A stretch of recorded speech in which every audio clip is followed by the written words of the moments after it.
I don't know how to pronounce your last name. So it's Lajaunie, or in Cajun French, where I'm from, it would be Lajaunie. So Jared Lajaunie. Lajaunie's Pest Control, that's right. I love it, brother. Tell me a little bit about your history. How long have you been in the industry? Like Lifelong, man. When I was 18, I got married, had me a kid, and had a house, needed a job, and went looking for a job and got hired as a termite technician with a big company when I was 18 years old. And I've literally never had a job or done anything else for a living other than pest control. This is all I've done my entire life. So how long were you a termite technician with that company? Well, I stayed with that large company as a termite technician for a couple of years, and then ended up becoming a pest control technician, then a salesman, sales manager, and ultimately, before I left that company, a branch manager.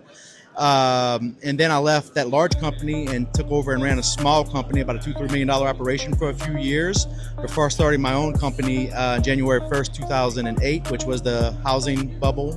Horrible time to start, but that's what happened. We did it, man. So I know a little bit about your story, but tell the people, like, when you started your own business, what did you do to get like new leads coming in? Like, how did you get your customers, starting out as a new guy on your own? Yeah, when you first go into business, that's always your biggest fear, is how to get customers.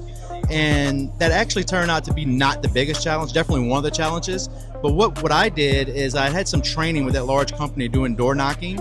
So I did a lot of door knocking and did it just like I was trained, man. Like, they were like, my husband doesn't get home till 9. I'm coming back at 9 o'clock, sitting down at the kitchen table, right? I did a lot of guerrilla marketing. So we put a lot of yard signs up on telephone posts, which is illegal, but do it anyway because it works and the fines are cheap, right?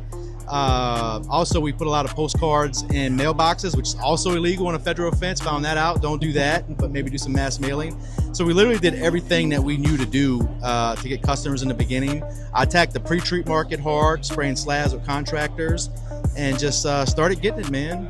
And then how long before you started getting enough customers to where it's like, all right, I got to hire some people. It's time to, get to the next level? You know what? I scaled to about 500K on my own, and I was doing everything like I'm sure everybody can identify with, right? You're running around so ragged, the stress, you're doing the billing, you're doing the servicing, you're doing the sales, you're doing everything else. And I had got sick, man. I had to have a gallbladder surgery and had the realization a lot of us have, if you're a one-man operator and you go down, your business goes down. So at that point, I made up my mind to start scaling a little bit, start hiring. Grew to about $1 million in 7 years, scaling. And then my wife came on with us after about 7 years, and she reached out to some industry guys and got us set up with a mastermind group, and really had some people pour into us that were doing bigger than us and kind of helped us on a lot of things. And that's when we really started to scale. Where are you at today, 2025? 2025, man, this year we should end up at about 13 million this year. We made the top 100 last year, so super exciting. Congratulations. Thank you so much. It was a long-term goal, and really was surreal to hit that, man. So yeah. A lot of people think they want to start a business or want to become an entrepreneur. Tell me, because you've done it, right? You're doing it. What does it take? What separates, the winners and the losers?